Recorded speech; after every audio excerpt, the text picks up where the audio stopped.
నూతన నిబంధన ప్రకారము పరిశుద్ధాత్మ రక్షింపబడిన మనలోనికి వచ్చి ఎల్లప్పుడూ వసిస్తూ మనకు ఆదరణకర్తగా ఉంటాడని చూచాం. ఈరోజు పరిశుద్ధాత్మ నిర్వహించు రెండవ కార్యాన్ని చూడబోతూ ఉన్నాం. యోహాను సువార్త 14:26 ఆదరణకర్త అనగా తండ్రి నా నామమున పంపబోవు పరిశుద్ధాత్మ సమస్తమును మీకు బోధించి నేను మీతో చెప్పిన సంగతులను అన్నింటినీ మీకు జ్ఞాపకం చేయును. ఈ వాక్యమును బట్టి పరిశుద్ధాత్మ నిర్వర్తించే రెండవ కార్యము బోధించుట. అంటే మనల్లో ఉండి మనకు బోధిస్తాడు. బోధించువాడు గురువు కావున గురువుగా ఉంటాడు. పరిశుద్ధాత్ముడు బోధించు విషయాలు 1 యోహాను సువార్త 16, 13, 14 ప్రకారము యేసు ప్రభువారు బోధించిన వాటినే జ్ఞాపకం చేసి మరలా బోధించి తెలుపుతాడు. అంతేకాదు సంభవింపబో సంగతులను కూడా తెలియజేస్తాడు.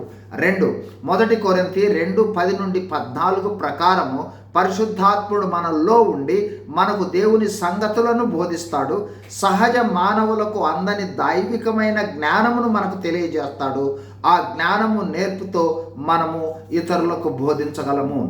3 1 కొరింథీ 2:9 ప్రకారము దేవుడు మనకు ఏవి సిద్ధపరచెనో అవి కంటికి కనపడకపోయినా, చెవికి వినపడకపోయినా, మానవ హృదయమునకు గోచరము కాకపోయినా మనకు ఆత్మ ద్వారా లోతైన ఆత్మీయ మర్మాలను బయలుపరిచి మనకు బోధిస్తాడు.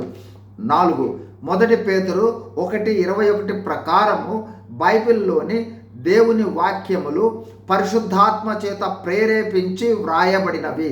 కావున పరిశుద్ధాత్మ మనలో ఉండి వాక్యములను ప్రకాశింపచేసి లోతైన సత్యాలను మనకు వెల్లడి చేస్తాడు. 5 దేవునికి ఇష్టమైన జీవితం జీవించుటకు అవసరమైన బోధలను చేసి ఆ విధంగా జీవించేటప్పుడు ఎదురయ్యే సవాళ్లను ఎదుర్కొని సహాయము, శక్తిని అందిస్తాడు. అలాగే బోధకునిగా మార్గదర్శకత్వాన్ని చేసి ఆయనను వెదకు వారికి జ్ఞానాన్ని ఇచ్చి దిశానిర్దేశం చేస్తాడు. క్లుప్తంగా పరిశుద్ధాత్ముడు బోధకునిగా యేసు ప్రభువు మాటలను బోధించుట, వాక్యాన్ని ప్రకాశింపచేయుట, ఆధ్యాత్మిక సత్యాలను బహిర్గతం చేయుటతో పాటు ఆత్మీయంగా శక్తివంతులుగా జీవించుటకు అవసరమైన సహాయాన్ని, సలహాలను ఇచ్చి మార్గ నిర్దేశం చేస్తాడు. God bless you. Thank you.